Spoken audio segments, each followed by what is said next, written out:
Assalamualaikum warahmatullahi wabarakatuh. Em, saya Muhammad Syahreza Alverusiata dengan NIM 20211211102 ingin menjelaskan chapter 18 tentang revenue dan beserta teman saya.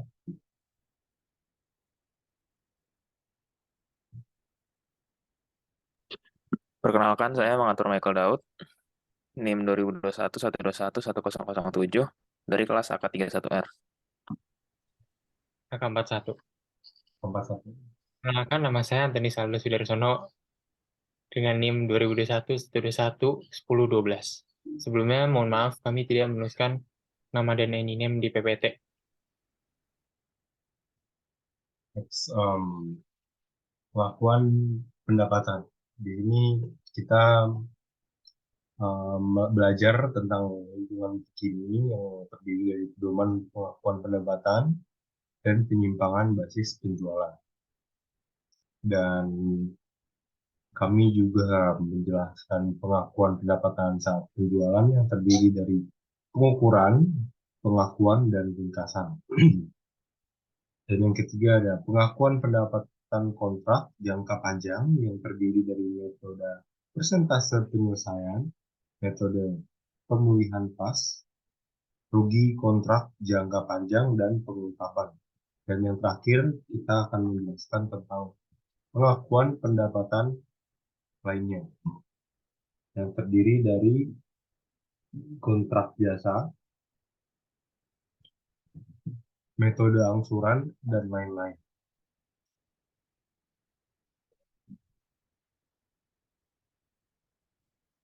Current, the current information revenue recognition merupakan aktivitas yang paling berisiko dimanipulasi atau top fraud risk. Dan apapun standar akuntansi yang digunakan, baik IFRS maupun GAAP, resiko atau kesalahan dari ketidakakuratan dalam laporan pendapatan jumlah sangat besar, restatement untuk improper revenue recognition secara relatif biasa terjadi sehingga berakibat pada dilakukannya penyesuaian harga saham secara signifikan. Pedoman pengakuan pendapatan. Prinsip pengakuan pendapatan dapat diakui yaitu menjadi dua. Yang pertama ada jika kemungkinan besar bahwa manfaat ekonomi akan dari perusahaan, dan yang kedua ada jika manfaat tersebut dapat diukur secara andal. Revenue recognition classified by nature of transaction. Type of transaction yaitu ada sale of product from inventory ke description of revenue, yaitu ada revenue from sales, dan timing of revenue recognitions ke date of sale, date of delivery. Selanjutnya ada rendering a service ke revenue from or service menuju service perform and billable. Permitting use of an asset menjadi revenue from interest rents and royalties, menjadi as time passes or assets are used. Sale of assets other than inventory menjadi gain or loss on disposition menjadi date of sale or trade-in. The current environment, penyimpangan dari dasar penjualan, pengakuan lebih awal diperkenankan jika is high ada kepastian yang tinggi tentang jumlah pendataan yang diperoleh, maka pengakuan boleh ditunda jika yang pertama derajat ketidakpastian jumlah pendapatan atau kos sangat tinggi, atau kedua penjualan tidak menggambarkan selesainya proses laba.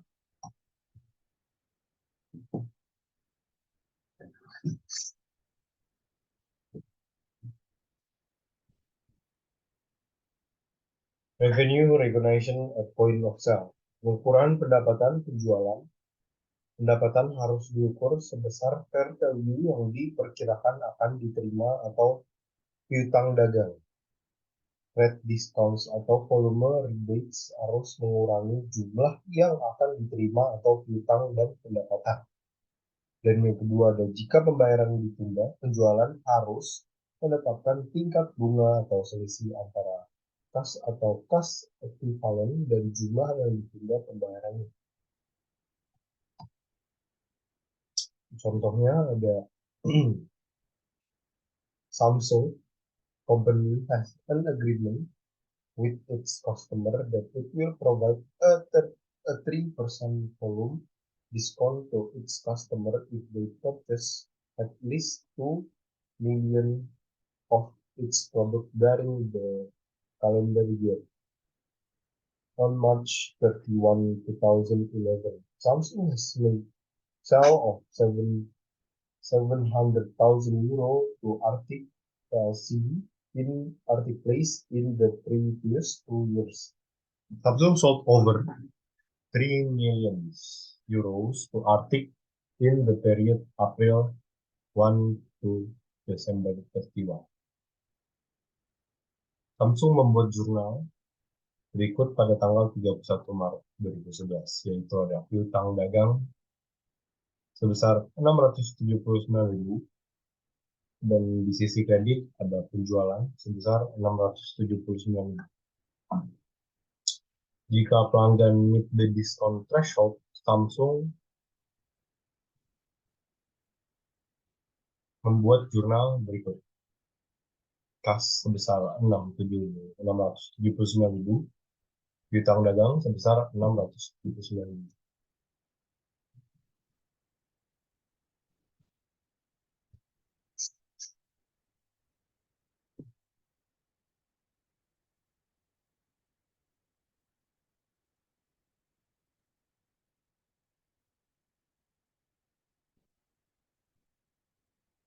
Jika pelanggan fail to meet the discount threshold, Samsung membuat jurnal berikut pada tanggal pembayaran.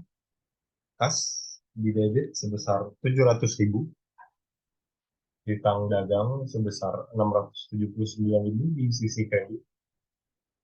Potongan penjualan dikorbankan sebesar 21.000 di sisi kredit.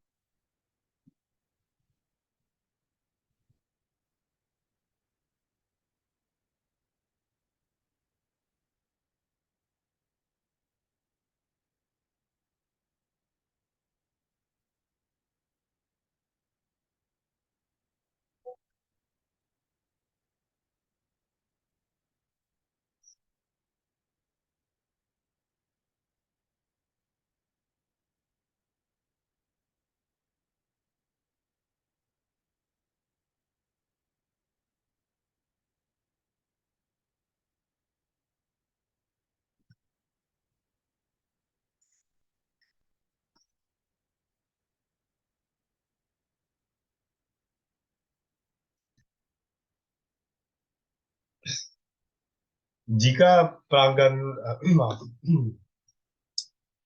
pengukuran pendapatan penjualan. Jika sebuah transaksi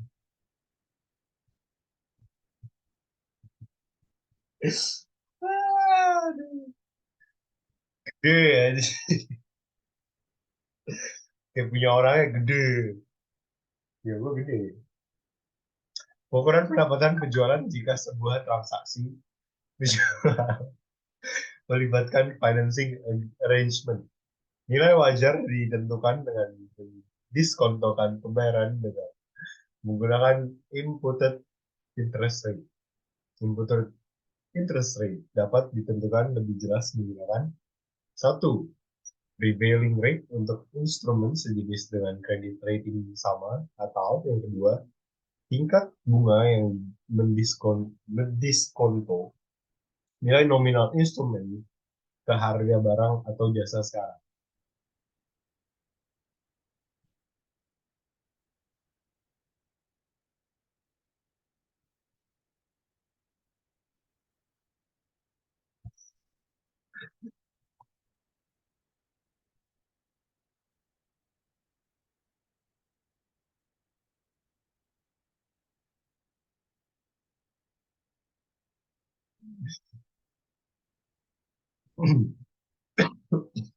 Waduh, aduh, aduh, aduh.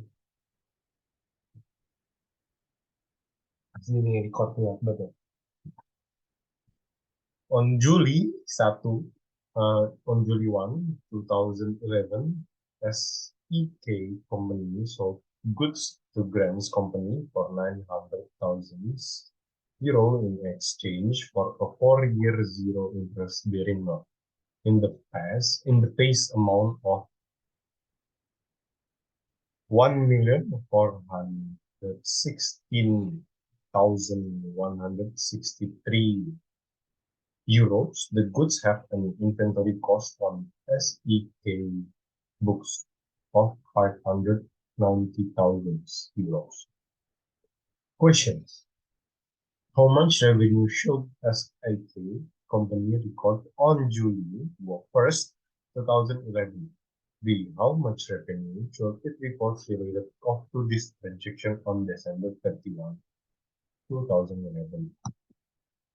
Jurnal untuk mencatat penjualan SEK ke Grand Company pada tanggal 1 Juli 2019 adalah piutang wesel sebesar 900.000 di sisi debit dan penjualan sebesar 900.000 di sisi kredit.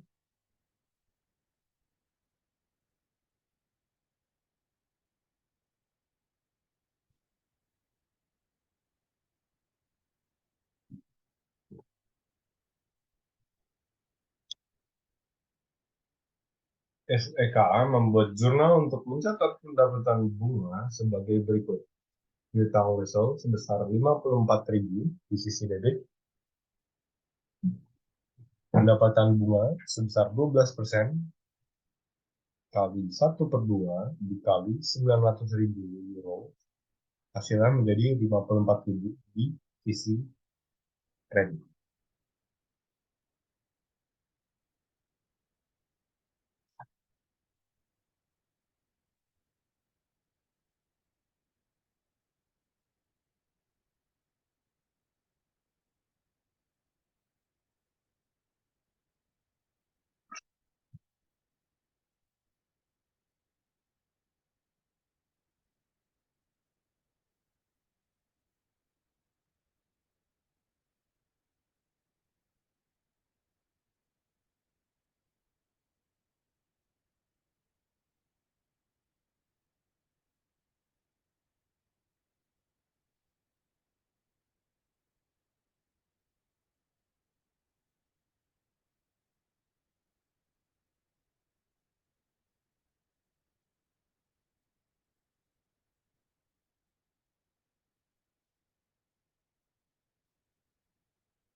Pengakuan pendapatan penjualan. Pendapatan dari penjualan barang diakui jika kondisi berikut ini terpenuhi. Perusahaan telah mentransfer kepemilikan barang kepada perusahaan, tidak lagi mempertahankan berbagai hal yang biasanya dilakukan oleh pemilik barang. Jumlah pendapatan dapat diukur secara jelas. Kemungkinan besar ada manfaat ekonomi yang mengalir ke perusahaan, dan yang kelima ada cost yang terjadi atau diperhitungkan dapat diestimasi secara jelas.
Bill and hold sales. Pembeli belum memperoleh barang namun telah memiliki hak dan sudah menerima tagihan.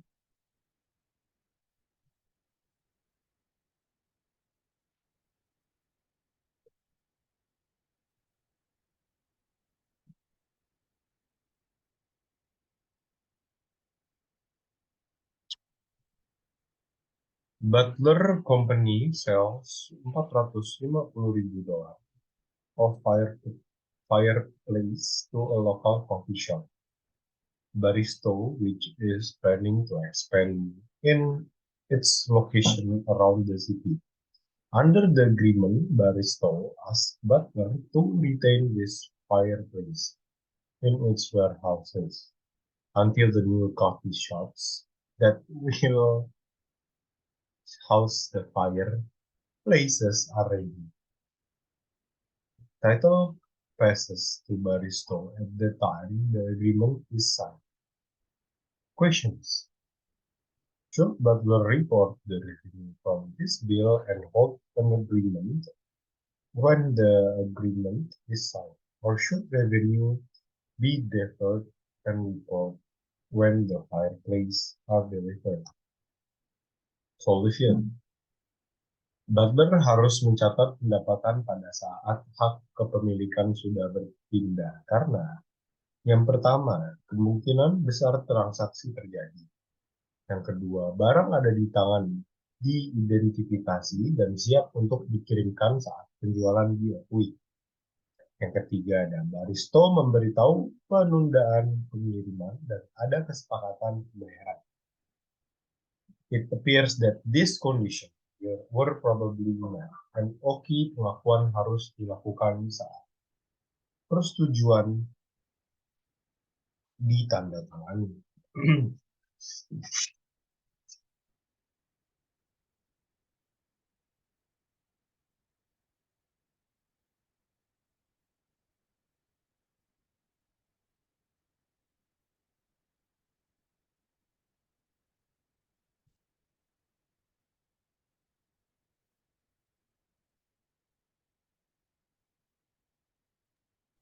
Selanjutnya akan dilanjutkan dengan saya.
Jadi ini adalah revenue recognition at point of sale.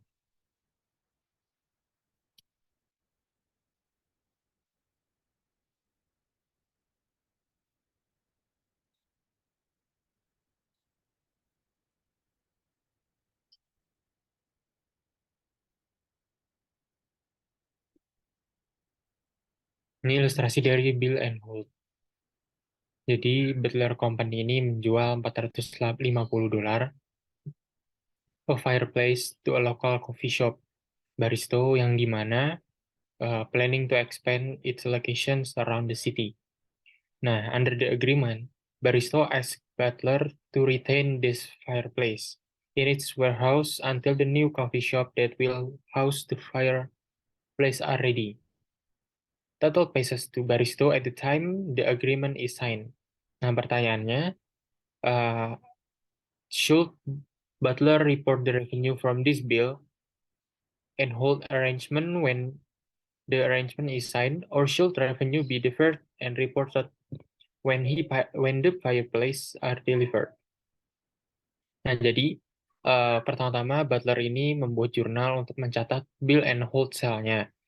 Nah, ketika dia menjual, maka debitnya adalah piutang dagang karena dia menjual menjual punya dia, kemudian kreditnya adalah penjualan. Nah, debitnya piutang dagang karena pihak yang membeli itu mengutang kepada Butler. Nah, untuk nominalnya adalah nominal sebesar waktu penjualan, yaitu $450. Next. Nah, ini penjualan dengan instalasi atau inspeksi. Berbeda dengan yang tadi. Nah, ini installation ini, seperti contoh, Cabrera Company sells complex medical scanning equipment to physicians and hospital. Installation take approximately 3 weeks and must be performed by Cabrera skilled technicians. Pertanyaan adalah, kapan seharusnya Cabrera recognize the revenue related to the medical equipment? Nah, ini contoh ilustrasi pertanyaannya. Next.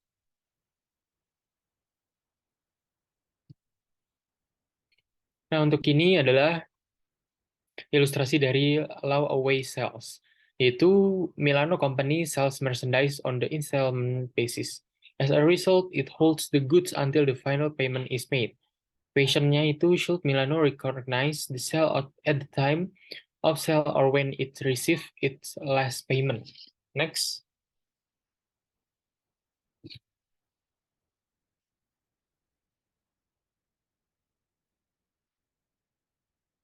Nah, selanjutnya ini adalah lingkungan terkini, yaitu pendapatan diakui secara proporsional selama tahap produksi.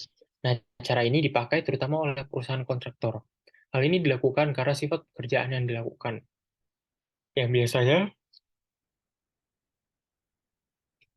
memerlukan waktu penyelesaian melebihi satu periode akuntansi.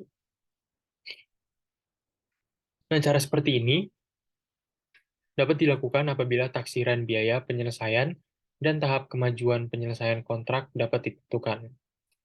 Penaksiran ini dapat dilakukan dengan cara yang pertama, berdasarkan persentase dari biaya, dua berdasarkan persentase penyelesaian secara fisik atau metode persentase penyelesaian. Next.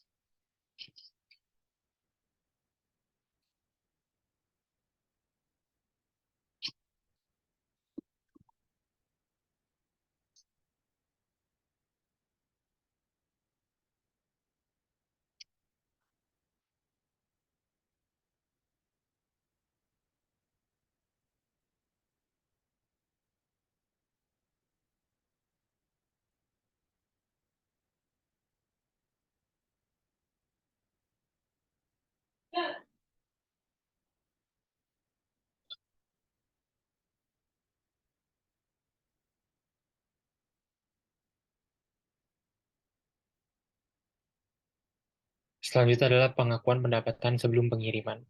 Nah, ini contohnya adalah akuntansi kontrak konstruksi jangka panjang atau long-term construction. Nah, jadi ini ada dua metode. Metode pertama adalah metode persentase penyelesaian. Ini alasannya adalah pembeli dan penjual memiliki enforceable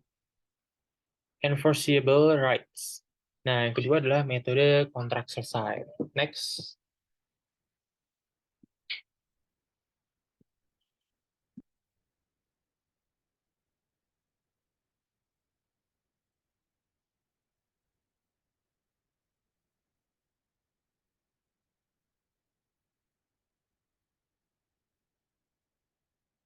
Selanjutnya adalah, jadi di pengakuan pendapatan sebelum pengiriman ini, dia harus menggunakan metode percentage of completion. Jika estimasi kemajuan pekerjaan, pendapatan, dan cost reasonably dependable, dan seluruh kondisi berikut ada tiga. Yang pertama, kontrak secara jelas menetapkan enforceable rights terkait dengan barang atau jasa oleh masing-masing pihak. Nah, pertimbangan yang akan diubah setiap saat dan hal-hal yang terkait dengan pembayaran. Yang kedua, pembeli dapat diharapkan memenuhi seluruh kewajibannya. Yang ketiga, kontraktor dapat diharapkan melaksanakan pekerjaan sesuai kontrak. Next.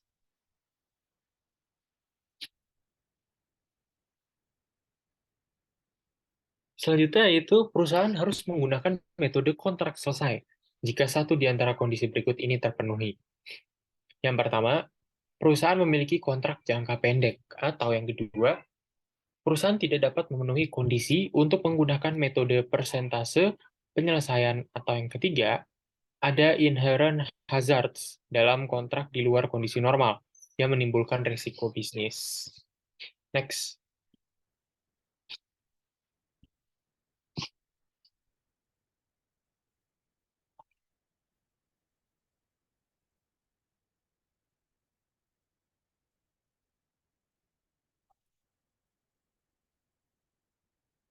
Nah, ini selanjutnya adalah percentage of completion method. Itu pengukuran kemajuan pekerjaan. Ukuran yang paling populer adalah cost to cost basis. Nah, ini ada rumus untuk mencari persen komplit. Itu cost incurred to date per most recent estimate of total cost yang akan menghasilkan persen komplit. Nah, persentase penyerapan biaya dapat digunakan untuk menaksir persentase pendapatan atau laba kotor kontrak jangka panjang.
Selanjutnya adalah contoh pertama, yaitu PT Virginia menandatangani kontrak yang dimulai pada bulan Juli 2008 untuk membuat jembatan dengan nilai kontrak sebesar 9 miliar. Pekerjaan ini diharapkan selesai pada bulan Oktober 2010 dengan taksiran biaya 8 miliar. Nah, pada akhir tahun 2009, taksiran biaya penyelesaian naik menjadi 8 miliar 100 juta.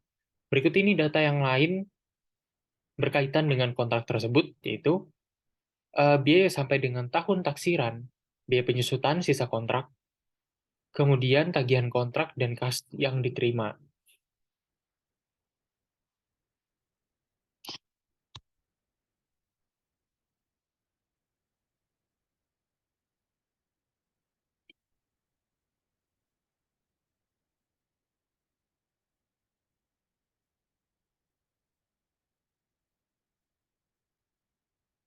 Nah, ini biaya sampai dengan tahun taksiran.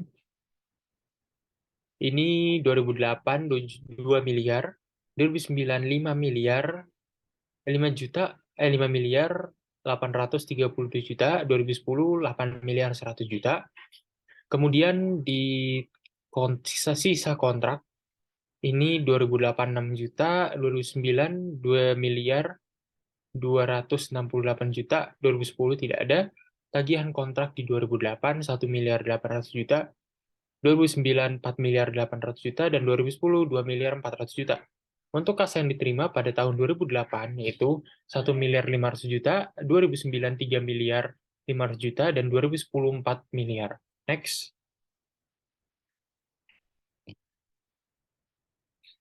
Nah, untuk perhitungan persentase penyelesaian.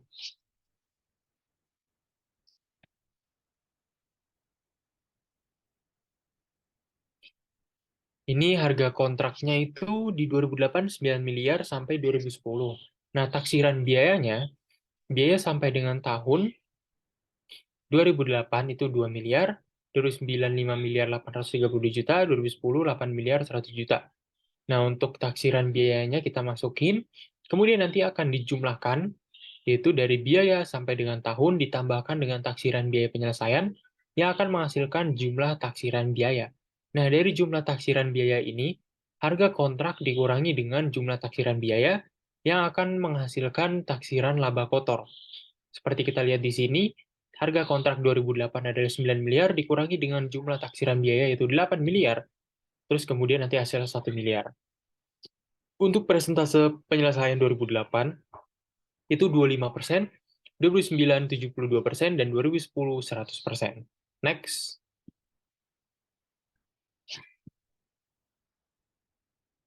Ini perhitungan taksiran pendapatan. Di 2008 itu berarti kan tadi 9 juta dikalikan dengan persennya itu 25%, yaitu menghasilkan 2.250.000. Di 2009 itu persenannya adalah 72% dikalikan dengan 9 juta, yaitu 6.480.000. Kemudian pendapatan tahun 2008 itu sebesar 2.250.000. Ini akan mengurangi dari 6 juta tersebut dan kemudian akan mendapatkan pendapatan tahun 2009 sebesar 4.230.000. Nah, di 2010, 100% dikalikan dengan 9 juta, itu 9 juta. Kemudian di pendapatan tahun 2008 dan 2009, itu digabung, yang akan menghasilkan 6 juta 480, dan 9 juta dikurangi 6 juta 480 akan menghasilkan pendapatan tahun 2010, yaitu 2.520. Next. Selanjutnya perhitungan taksiran laba kotor. Nah, ini laba kotornya kita hitung, yaitu 25% sesuai dengan presentasi 2008, dikali 1 juta itu 250.000. Kemudian di 2009, persennya adalah 72%, dikalikan dengan 900.000. Kemudian ada laba kotor diakui pada tahun 2008 sebesar 250.000. Kemudian dari 648 dikurangi 250 akan menghasilkan laba tahun 2009. Nah, di 2010, 100% dikalikan dengan 900.000. Nah, untuk laba tahun 2008 dan 2009, ini 648 yang akan menghasilkan 900 dikurang 648. Itu laba tahun 2010, yaitu sebesar 252.000. Next. Nah, ini adalah bentuk-bentuk tahun dari 2008, 2009, dan 2010. Nah, ini adalah konstruksi jurnal-jurnalnya. Pertama, jurnal untuk mencatat kos konstruksi, yaitu konstruksi dalam proses di debit, kreditnya adalah kas sebesar 2 juta di tahun 2008, 2009 beda, dan 2010 juga beda. Nah, untuk mencatat penagihan, karena dia penagihan, maka debitnya adalah piutang dagang dan kreditnya adalah penagihan KDP. Nah, untuk mencatat pelunasan piutang, ini kasnya di debit, piutangnya berkurang dan menjadi di kredit. Nah, ini adalah jurnal-jurnalnya dan juga angka-angka nominalnya. Next.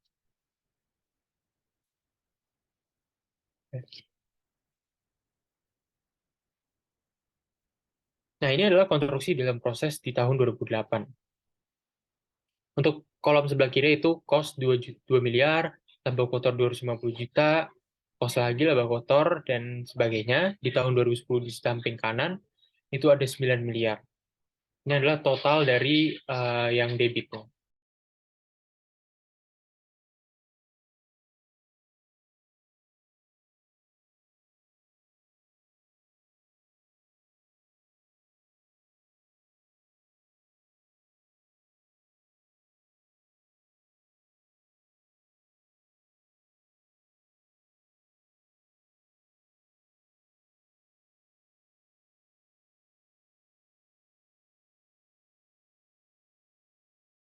Oke, selanjutnya adalah penagihan KDP. Jadi ini adalah kolom buku besarnya, yaitu di debitnya adalah 9 miliar dan di kanannya adalah total dari 9 miliar tersebut. Nah, untuk kas juga sama, debitnya adalah 1,5, 3,5, dan 4 juta. Next. Selanjutnya adalah biaya konstruksi. Nah, ini debitnya terdapat 2 miliar, 3 miliar, dan juga 2 miliar. Nah, untuk pendapatan konstruksi jangka panjang ini sama seperti yang sebelum-sebelumnya. Next. Nah, ini adalah laporan laba ruginya dan juga neraca dari ilustrasi tadi. Nah, laporan laba rugi kita bisa melihat pendapatan dari kontrak jangka panjang 2008, 9, dan juga 10, biaya konstruksinya, dan juga kita ketemu laba kotornya berapa. Nah, kemudian di neraca kita bisa mengetahui aktiva lancarnya berapa dan kewajiban.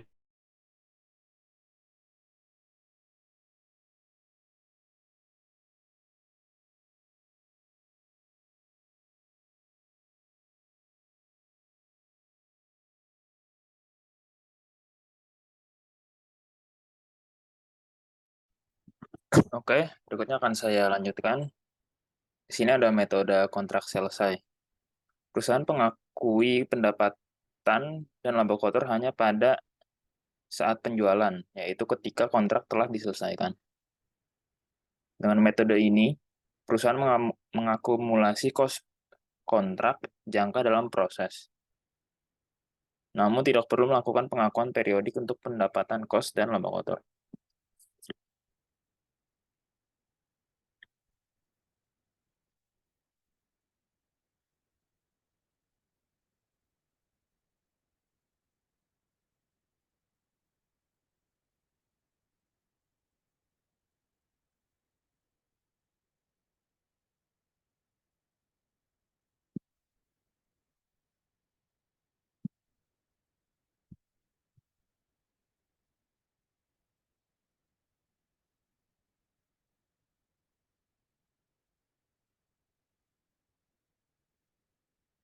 Berikut di sini ada laporan.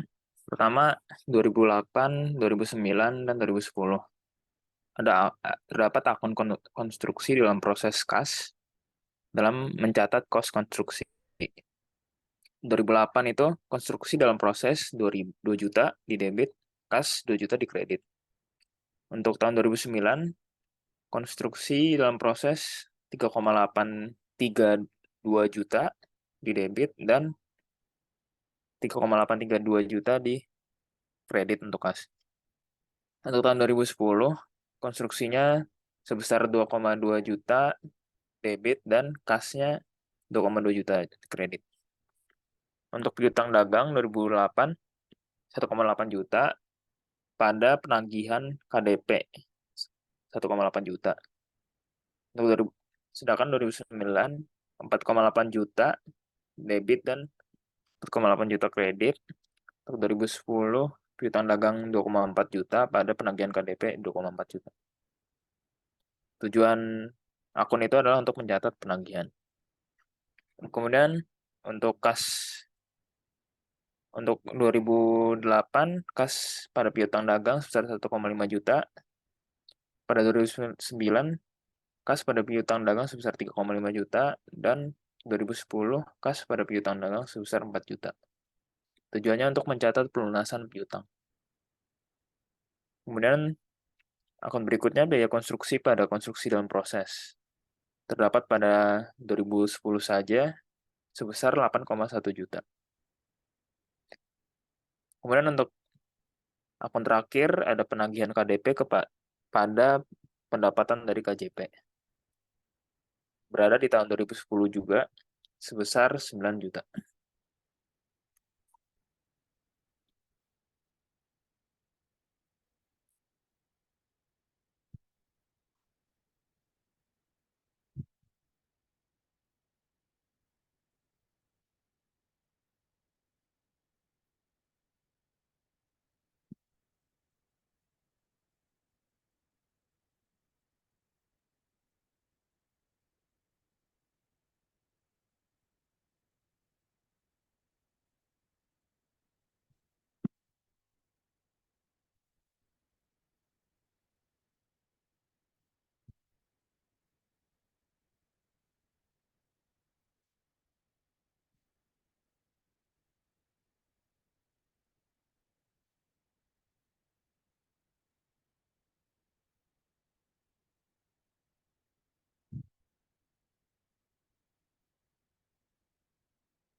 Di sini untuk laporan laba rugi 2010 terdapat pendapatan dari kontrak jangka panjang sebesar 9 juta dikurangi dengan biaya konstruksi sebesar 8,1 juta. Kita kurangi mendapat hasil 900.000, itu masuk ke dalam akun laba kotor. Kemudian untuk neraca per 31 Desember pada tahun 2008 aktiva lancar seperti piutang dagang sebesar 300.000. Kemudian persediaan dari KDP dan penagihan KDP mendapat 200.000.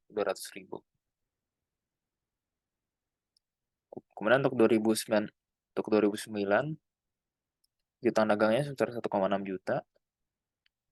Dan kewajiban lancar yaitu penagihan di atas biaya konstruksi sebesar 758.000.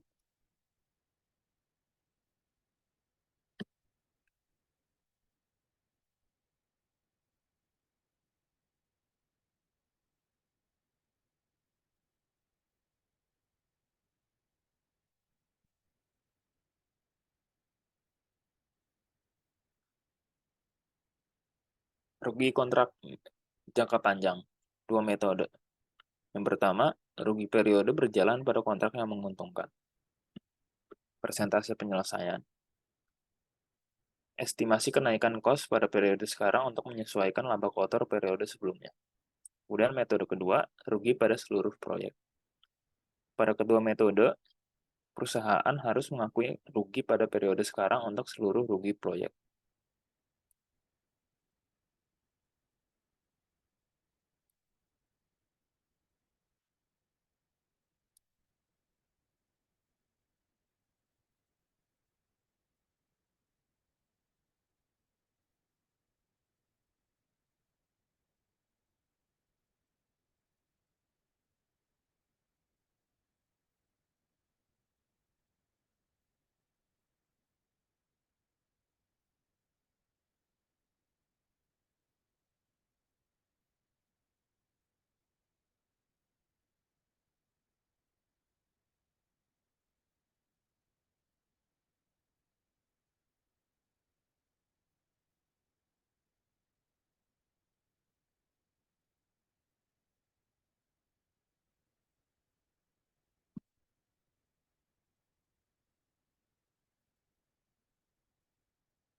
Berikutnya ada contoh kedua, PT Virginia menandatangani kontrak yang dimulai pada bulan Juli 2008 untuk membuat jembatan dengan nilai kontrak sebesar 9 miliar rupiah.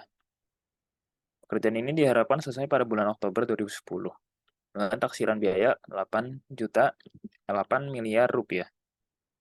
Pada akhir tahun 2009, taksiran biaya penyelesaian naik menjadi 8.769.924.000 rupiah. Berikut ini data lain yang berkaitan dengan kontrak tersebut. Pertama ada keterangan 2008 biaya sampai dengan tahun 2008 sebesar 2 miliar. taksiran sisa kontrak sebesar 6 miliar, tagihan kontrak sebesar 1,8 miliar, dan kas yang diterima sebesar 1,5 miliar. Untuk 2009, biaya sampai dengan tahunnya 5,832 miliar, taksirannya 2,937 miliar, tagihan kontrak 4,8 miliar, dan kas yang diterima 3,5 miliar. Untuk 2010, biaya sampai dengan tahunnya itu 8,769 miliar, taksirannya tidak ada, tagihan kontrak 2,4 miliar, dan kas yang diterima 4 miliar.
Oke, berikutnya perhitungan persentase penyelesaian. Pertama, terdapat akun harga kontrak.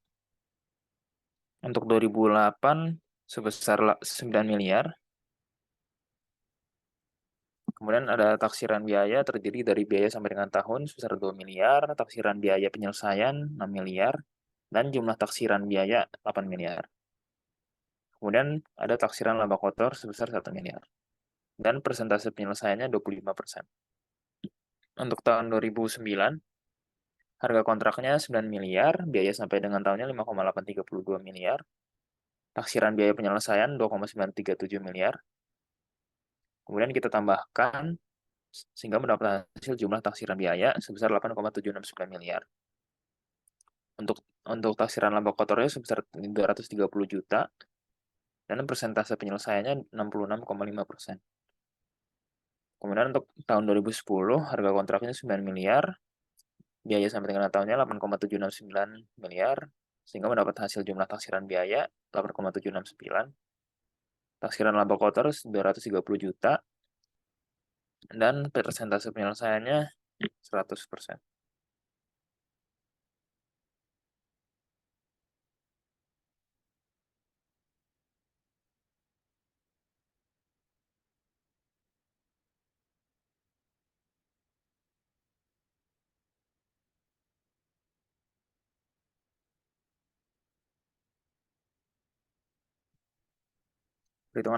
Perhitungan taksiran pendapatan. Pendapatan yang diakui tahun 2008, 25% dikalikan 9 juta, mendapat 2.250.000. Kemudian 2009, 66,5% dikali 9 juta. Pendapatan tahun 2008 dan pendapatan tahun 2009. Pertama hasilnya 66,5% dikali 9 juta itu 5,985 juta. Dikurangi dengan pendapatan tahun 2008 yaitu 2,25 juta. Sehingga mendapat hasil pendapatan tahun 2009 3,735 juta. Kemudian untuk tahun 2010, 100% dikalikan 9 juta, mendapat hasil 9 juta, kemudian dikurangi dengan pendapatan tahun-tahun yang lalu, yaitu 5,985, sehingga mendapat hasil pendapatan tahun 2010 3,015 juta.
Oke, berikutnya ada perhitungan taksiran laba kotor.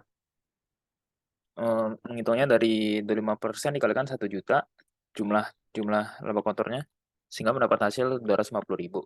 Kemudian untuk 2009 dikalikan dengan 65% dikalikan dengan 230.000 sehingga mendapat hasil 153.000. Kemudian dikurangi dengan laba kotor tahun lalu sehingga mendapat hasil laba rugi 97.000. Kemudian 100% dikalikan dengan 230.000 untuk tahun 2010 sehingga mendapat hasil 230.000, 0,76. Kemudian untuk dikurangi dengan laba tahun 2008 dan 2009 sebesar 153.000 sehingga mendapat hasil laba tahun 2010 77.076.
Oke, berikutnya laporan laporan lagi yang untuk 2008 terdapat konstruksi dalam proses pada kas sebesar 2 miliar untuk mencatat kos konstruksi. Kemudian piutang dagang pada penagihan KDP sebesar 1,8 miliar untuk mencatat penagihan. Kemudian kas pada piutang dagang sebesar 1,5 miliar untuk mencatat pelunasan piutang. Kemudian konstruksi dalam proses dan biaya konstruksi pada pendapatan KJP sebesar 2,25 juta. Dan untuk penagihan KDP dan konstruksi dalam proses itu tidak terdapat pada 2008. Kemudian untuk tahun 2009, konstruksi dalam proses pada kas sebesar 3,832 ribu. Kemudian untuk piutang dagang pada penagihan KDP sebesar 4,8 juta. Kemudian kas pada piutang dagang sebesar 3,5 juta. Konstruksi dalam proses dan biaya konstruksi pada pendapatan KJP sebesar 3.832.000. Untuk penagihan KDP dan konstruksi dalam proses juga tidak terdapat pada tahun 2009. Kemudian untuk konstruksi dalam proses dan kas pada tahun 2010 yaitu sebesar 2.937.924. Piutang dagang pada penagihan KDP sebesar 2,4 juta, kas pada piutang dagang sebesar 4 juta, konstruksi dalam proses dan biaya konstruksi pada pendapatan KJP sebesar 3.015.000. Kemudian untuk penagihan KDP dan konstruksi dalam proses sebesar 9 juta.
Berikutnya ada rugi pada kontrak menguntungkan. Untuk tahun 2008, konstruksi dalam proses pada kas 2 juta. Untuk mencatat kos konstruksi. Piutang dagang pada penagihan KDP 1,8 juta untuk mencatat penagihan. Kas pada piutang dagang untuk sebesar 1,5 juta untuk mencatat pelunasan piutang. Untuk tahun 2009, konstruksi dalam proses kas 3,832 juta untuk mencatat konstruksi kos. Piutang dagang pada penagihan KDP 4,8 juta, kas pada piutang dagang sebesar 3,5 juta. Tahun 2010, konstruksi dalam proses kas. Konstruksi dalam proses pada kas 2,937 juta, piutang dagang pada penagihan KDP 2,4 juta, kas pada piutang dagang sebesar 4 juta. Biaya konstruksi pada konstruksi dalam proses sebesar 8,7 juta, penagihan KDP pada pendapatan dari KJP 9 juta. Next.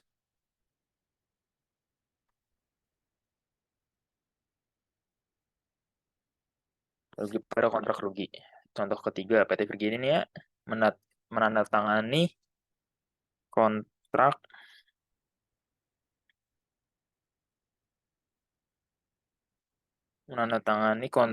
yang dimulai pada bulan Juli 2008 untuk membuat jembatan dengan nilai kontrak sebesar 9 miliar. Pekerjaan ini diharapkan selesai pada bulan Oktober 2010 dengan taksiran biaya 8 miliar. Pada akhir tahun 2009, taksiran biaya penyelesaian naik menjadi Rp 9 miliar 112 juta 500 ribu. Berikut ini data lain yang berkaitan dengan kontrak tersebut.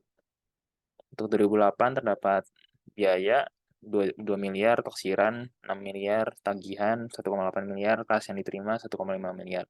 Untuk 2009, 5,8 miliar, taksiran 3,2 miliar, tagihan 4,8 miliar, dan kas yang diterima 3,5 miliar. Dan untuk tahun 2010, biayanya 9,1 miliar, taksiran tidak ada, tagihan 2,4 miliar, kas yang diterima 4 miliar. Next.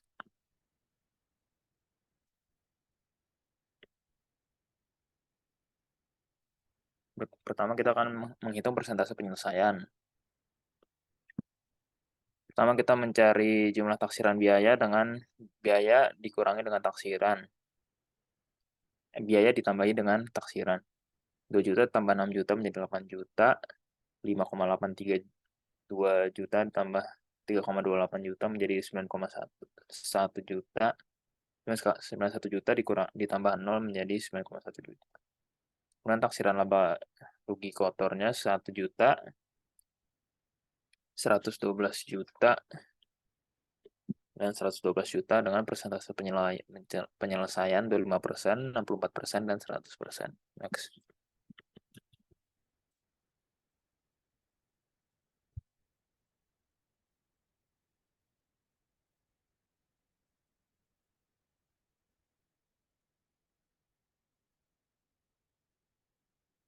Hitungan taksiran pendapatan 25% dikali 9 juta 2,25. Kemudian untuk 2009 64% dikali 9 juta 5,76 juta dikurangi dengan pendapatan tahun sebelumnya 2,25 sehingga mendapat hasil pendapatan tahun 2009 3,51. Kemudian untuk tahun 2010 100% dikalikan 9 juta mendapat 9 juta dikurangi dengan pendapatan tahun 2008 dan 2009 5,76 juta sehingga mendapatkan hasil pendapatan tahun 2010 3,24 juta. Next.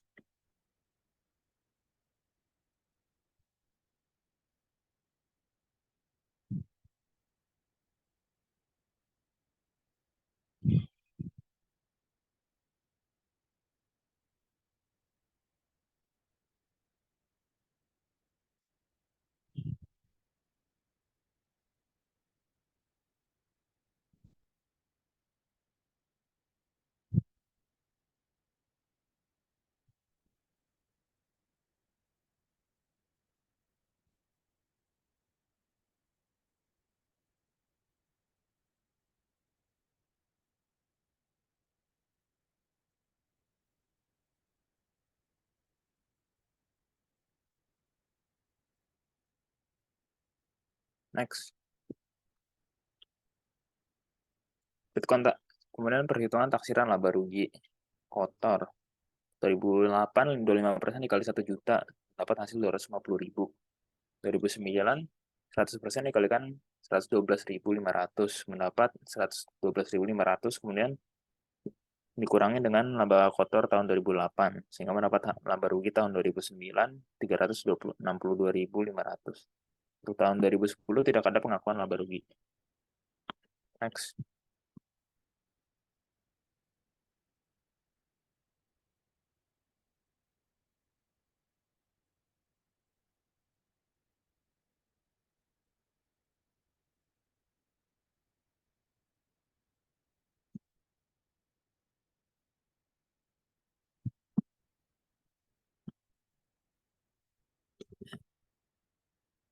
Yang berikutnya adalah laporan lagi.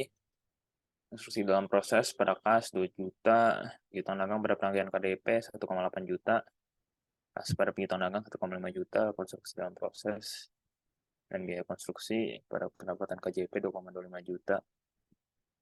2009, konstruksi pada kas 3,8 juta, piutang dagang pada penagihan KDP 4,8 juta, kas pada piutang dagang 3,5 juta, konstruksi dalam proses pada biaya konstruksi 3,8 juta. Tahun 2010, konstruksi dalam proses pada kas 3,2 juta, piutang dagang pada penagihan KDP 2,4 juta, kas pada piutang dagang 4 juta, konstruksi dalam proses dan biaya konstruksi pada pendapatan KJP sebesar 3,24 juta, dan penagihan KDP pada konstruksi dalam proses sebesar 9 juta. Next.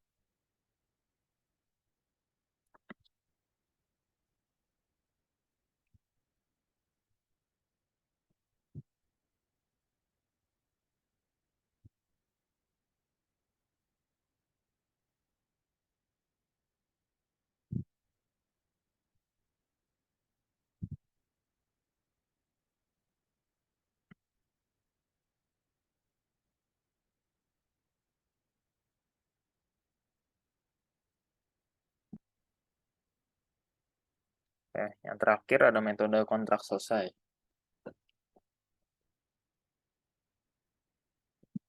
Untuk akun konstruksi, mencatat kos konstruksi, mencatat penagihan, mencatat pelunasan piutang sama dengan sebelumnya, laporan sebelumnya.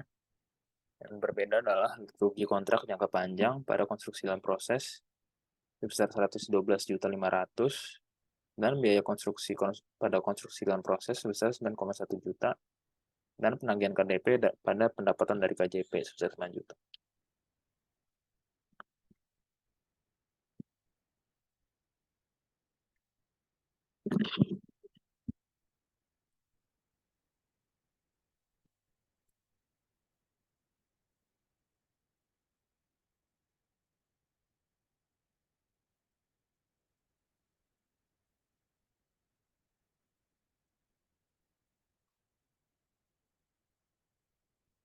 Sekian dari kelompok kami. Mohon maaf bila ada kesalahan kata. Semoga dapat bermanfaat.